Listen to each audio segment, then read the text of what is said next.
ሰላም እንዴት ናችሁ? ዶክተር ዮናስ ነኝ። ዛሬ የእናቶች ቀንን በማስመልከት አማኑኤል ሰራ ያጋጠመኝን አንድ ታሪክ እንገራችሁ። እኔ የምሰራበት ዋርድ አንድ ታካሚ እንዲተኛ ይደረጋል። ወደ 40ዎቹ ነው እድሜ። ከዛ ላ ማንኛውም አዲስ ታካሚ ሲመጣ እንግዲህ ታሪኩን እንወስዳለን፣ ሂስትሪ ቴኪንግ እንላለን። ከዛ ልጁን ሳናግረው ያን ያህል በቂ መረጃ ሊሰጠኝ አልቻለም።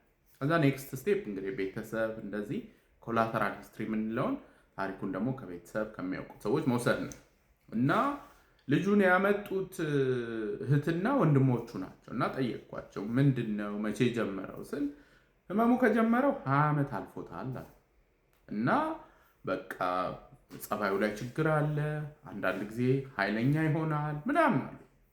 ከዛ 20 ዓመት ከጀመረ አሁን ታዲያ እንዴት ሊመጣ ቻለ የሚለው ጥያቄ ተፈጠረብኝ እና 20 ዓመት ሙሉ የቆየ ህመም ከሆነ አሁን እንድትመጡ ያደረጋችሁ ምንድን ነው አልኳቸው።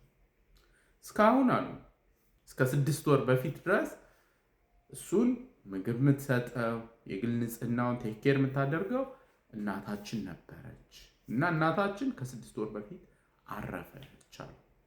ከዛ በኋላ ለ6 ወር እህት ወንድሞች በቃ አልቻሉ እና የሆነ አማራጭማ ይፈለግ ተብሎ አማኑኤል ሰው ጠቁሟቸው በዛ ምክንያት ነው የመጡት። እና በጣም ተደነቅኩኝ። እናት ለ20 ዓመታት ምንም ኮምፕሌንት ሳያደርጉ ሁሉንም ነገር ምግብ፣ የግል ንጽህና ወዘተ የመሳሰሉ ኃይለኛም ሲሆን ምን በቃ ቴኬር እያደረጉ ለልጃቸው በትዕግስት በፍቅር እየተንከባከቡት ነበር እና ለ6 ወር ግን እህትና ወንድም አልቻለም። የአእምሮ ህመም ሲያጋጥም እንግዲህ ጓደኛ ዘመድ የሚባሉት ቀስ በቀስ ይሸሻሉ።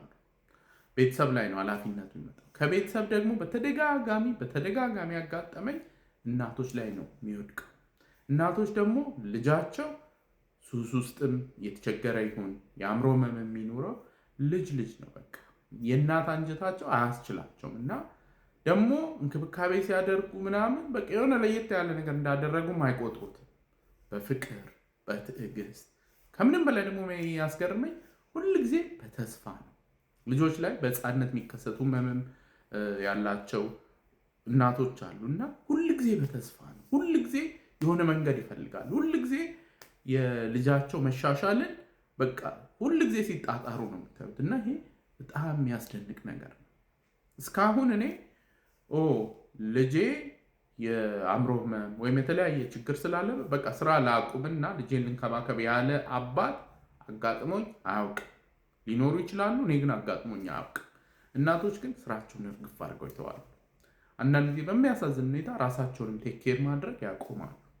እሱን ቴኬር ማድረግ አለባቸው። ግን ኤኒዌይ የእናት ፍቅር የአእምሮ ህክምና ላይ በተለይ በቃ በጣም እንድረዳው አድርጎኛል እና ዛሬ በእናቶች ቀን እንግዲህ በተለያየ መንገድ ቤተሰብ ውስጥ ቤተሰቦቻችሁን ለምሳሌ በእድሜ የገፉ የመርሳት ህመም ያላቸው ወይም በተለያየ ህመም ቴኬር የምታደርጉ ሴቶች ልጆቻችሁን ደግሞ የምትንከባከቡ እናቶች እንኳን ለእናቶች ቀን አደረሳችሁ።